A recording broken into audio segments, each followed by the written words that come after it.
시청자 여러분 안녕하십니까? VOA 뉴스투데이 시작합니다.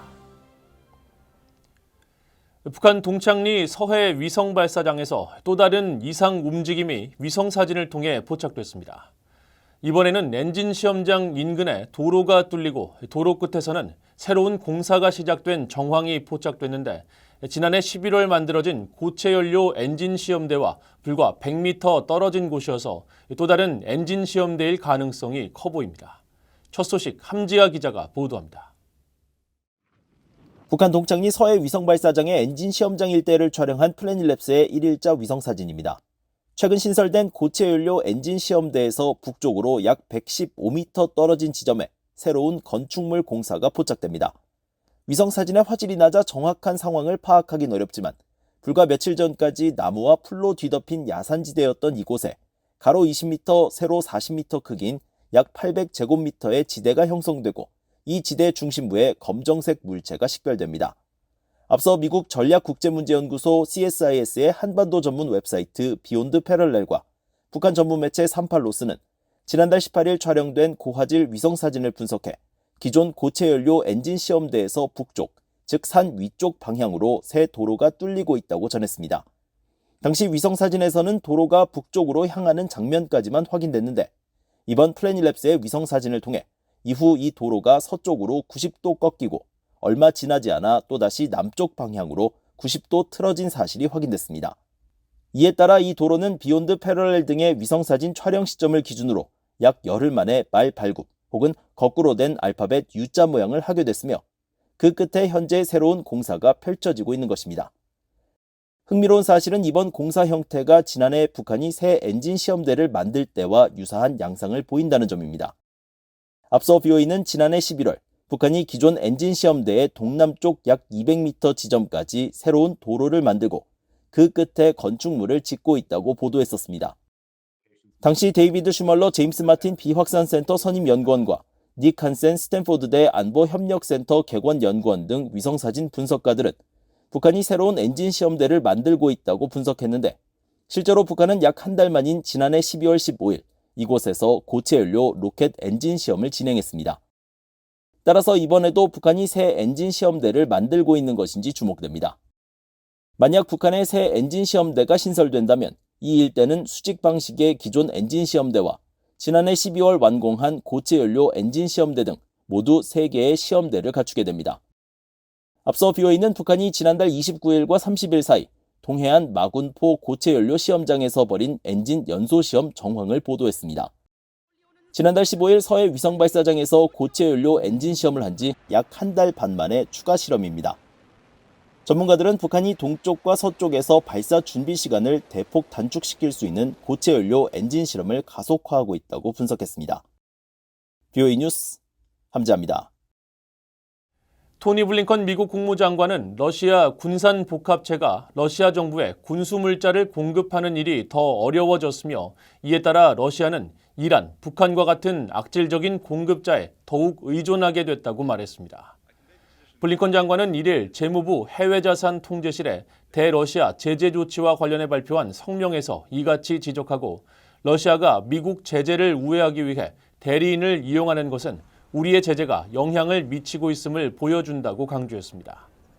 한편 린다 토머스 그린필드 유엔 주재 미국 대사는 이날 국무부 정례 브리핑에 참석해 유엔 안보리에서 상임이사국인 중국과 러시아의 거부권 행사로 북한의 도발에 대한 추가 제재가 무산되고 있는 데 대해 계속 노력할 것이라는 입장을 밝혔습니다. 토머스 그린필드 대사는 우리는 안보리에서 북한의 행동에 대한 규탄 결과를 도출하기 위해 열심히 추진해왔지만 중국과 러시아는 거부권을 사용해 북한을 지속적으로 보호해왔다고 지적하며 이 같은 입장을 밝혔습니다. 또 한국이 오는 6월로 예정된 2024-2025년 임기에 안보리 비상임이사국 진출을 원하고 있는 데 대해서는 관련 논의를 시작했다고 밝히면서 조 바이든 대통령은 지난 9월 고위급 주간에 유엔 안보리 개혁과 새로 선출하는 비상임 이사국을 지지한다고 발표했다고 강조했습니다. 국제해사기구 IMO가 지난 2016년 11월 이후 약 6년여 만에 북한에 거듭된 사전 통보 없는 미사일 발사를 규탄하는 결정 회람문을 채택했다고 밝혔습니다. 나타샤 브라운 IMO 언론정보 서비스 담당관은 1일 VOA에 지난해 12월 열린 제128차 정기 이사회에서 이사국들의 요청에 따라 IMO 사무총장은 항행 안전 위협 행위를 방지하기 위해 채택된 결정을 회람했다면서 이같이 밝혔습니다. IMO는 이번 결정 회람문에서 국제 해운 안전을 심각하게 위협하는 탄도미사일 발사는 관련 유엔 안보리 결의와 양립할 수 없다고 지적하고 최근 북한의 사전 통보 없는 미사일 발사에 대해 강력히 규탄했으며 북한의 미사일 발사 전 통보 의무를 규정한 IMO의 관련 협약을 준수하고 예고 없는 탄도미사일 발사를 즉각 중단할 것을 긴급히 요청했다고 밝혔습니다. IMO는 앞서 2016년 11월에도 해사안전위원회가 제97차 회의에서 채택한 결정 회람문을 통해 북한이 통보 없이 미사일을 발사한 데 대해 심각한 우려를 표하고 모든 회원국에 항행 경보를 발령해야 할 의무를 준수할 것을 촉구했었습니다. 미국의 고위 관리가 다음 주 서울에서 북한에 억류되거나 납북된 피해자들의 가족들을 만날 것으로 알려졌습니다. 이들 피해 가족들은 미국 정부의 지원이 피해자들의 생사 확인 등 문제 해결에 도움이 될 것이라고 기대했습니다. 김영권 기자가 보도합니다. 미국 국무부의 정박 동아시아 태평양 담당 부차관보 겸 대북 특별 부대표가 오는 7일 서울에서 납북자와 북한 억류자들의 가족을 만납니다. 복수의 외교 소식통과 이들 피해자 가족들, 또 비정부 기구 관계자들은 이를 VOA에 이 같은 내용을 밝혔는데 이번 면담엔 북한에서 무기 노동 교화형을 선고받고 10년째 억류 중인 김정욱 선교사의 친형 김정삼 씨, 1969년 북한의 대한항공 여객기 납치 사건 피해 가족인 황인철 씨, 또 6.25 전쟁 납북 인사가족협의회 이미일 이사장 등이 참석할 것으로 전해졌습니다. 미국 정부 고위 관리가 서울에서 북한 억류자들의 가족을 직접 만나는 것은 이번이 처음이며 납북자 가족을 만난 사례 역시 매우 드문 일입니다. 로버트 킹 전 국무부 북한인권 특사는 특사 재임 시절 서울을 방문했을 때 납북자보다 주로 이산 가족들을 면담했으며 납북 피해자들의 경우 일본인 피해 가족들을 더 많이 만났다고 말했습니다. It seems to me that it is a legitimate area of concern. It's a human rights issue. So, I mean, I don't think it's inappropriate to have those kind of meetings. 로버타 코엔 전 국무부 인권 담당 부차관보 역시 정박 부차관보의 이번 면담 계획은 바이든 행정부가 북한 인권을 중시하겠다는 기조를 적용할 준비가 돼 있음을 보여주는 한편 납북 억류 피해자가 가장 많은 한국과 일본에 대한 미국의 유대 강화를 보여주는 것이기도 하다고 말했습니다. 피해자 가족들은 기대감을 보였습니다. 일단은 미국이 관심을 가져주시니까 특별히 또 대사관에서 그 미국 국무부에서 또 그 정박부 대표님이 또 직접 또 이렇게 만날 수 있는 거는 또 지금 처음이지 않습니까? 제게는. 그러니까 처음이니까 너무 감사를 먼저 드려야 되는 부분이고요. 그리고 이제 그 부분에 대해서 이제 말씀을 드려야 되겠다. 생사를 확인할 수 있으면 좋겠다. 북한이 태생적으로 인권 범죄 국가라는 걸 좀 말씀드리고 싶고요.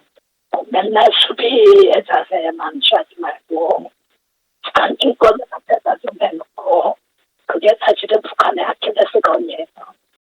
김정삼 씨는 또 이번 만남에 앞서 현재 서울을 방문 중인 엘리자베스 살몬 유엔 북한인권 특별보고관도 2일 만난다면서 동생의 생사 확인과 석방 송환을 요청하고 이 문제를 오는 3월 유엔 인권이사회 제출 보고서에 반영해 줄 것을 요청하는 소환도 직접 전달할 계획이라고 말했습니다.